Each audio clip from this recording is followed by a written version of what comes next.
La Clio, c'est le best-seller de chez Renault, véhicule le plus vendu en France. Pourtant, tout n'est pas parfait. Le constructeur aux losanges a donc décidé d'y apporter quelques modifications, à laisser aujourd'hui sur Caradisiac la Renault Clio 4 de 4e génération dans sa version restylée.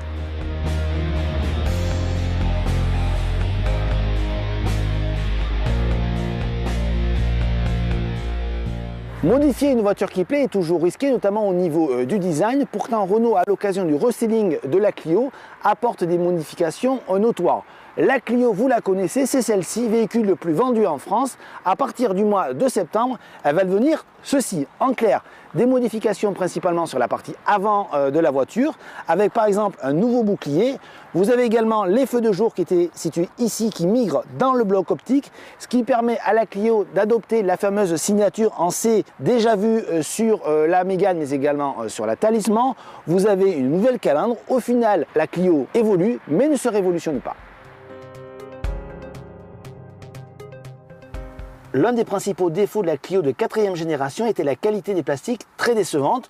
Aujourd'hui, Renault a corrigé le tir à l'occasion de ce restyling et le résultat est probant puisqu'on a une planche de bord moussée avec un plastique qui a des motifs dont c'est nettement plus valorisant à regarder. On notera également des contreportes qui ont été redessinées. Au final, la Clio rentre donc dans le rang et concurrence même une des références de la catégorie qui est la Peugeot 208. Pas de changement au niveau des aspects pratiques, la Clio conserve une bonne habitabilité à l'arrière, comme vous pouvez le constater, il y a de la place au niveau des genoux, de la garde-toit, mais surtout un bon volume de chargement puisqu'il oscille entre 300 et 1150 litres, soit l'un des meilleurs de la catégorie.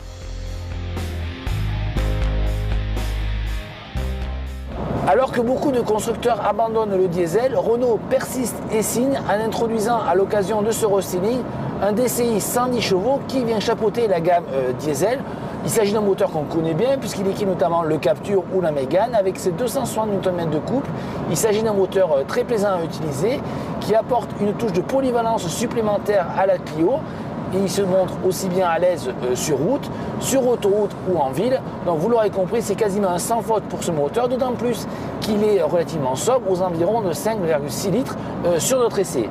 Concernant le comportement, pas de changement, on retrouve la Clio qu'on connaît, une voiture toujours aussi agréable à manier, plaisante, confortable, plutôt silencieuse, mais il manque toujours un petit brin de dynamisme par rapport à une Peugeot 208, mais quand même sur la route, c'est tout à fait convaincant.